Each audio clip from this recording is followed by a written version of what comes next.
রাজ্য মন্ত্রিসভায় ফের রদবদলের ফলে দায়িত্ব বাড়ল চন্দ্রিমা ভট্টাচার্য, মানস ভূঁইয়া এবং বাবুল সুপ্রিয়র। একাধিক গুরুত্বপূর্ণ দপ্তর থাকছে চন্দ্রিমার কাছে। চন্দ্রিমা ভট্টাচার্য ছিলেন অর্থ দপ্তরের স্বাধীন দায়িত্বপ্রাপ্ত মন্ত্রী। সামলাতেন স্বাস্থ্য ও পরিবার কল্যাণ, ভূমি ও ভূমি রাজস্ব দপ্তর। রদবদলের ফলে পরিবেশ দপ্তরের অতিরিক্ত দায়িত্ব পেলেন তিনি।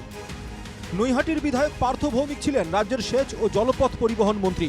লোকসভা ভোটে জিতে ব্যারাকপুরের সাংসদ হয়েছেন পার্থ, ফলে মন্ত্রিত্ব ছাড়তে হয় তাঁকে।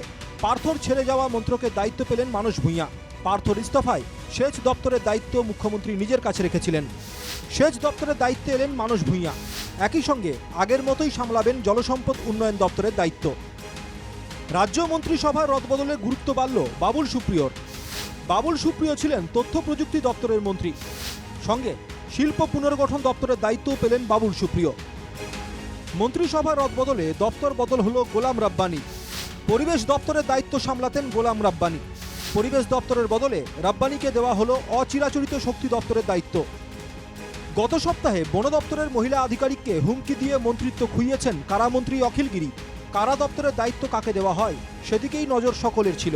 তবে এদিন সেই দায়িত্ব কাউকে দেওয়া হয়নি। আপাতত কারা দপ্তরের দায়িত্ব মুখ্যমন্ত্রী নিজেই দেখভাল করবেন।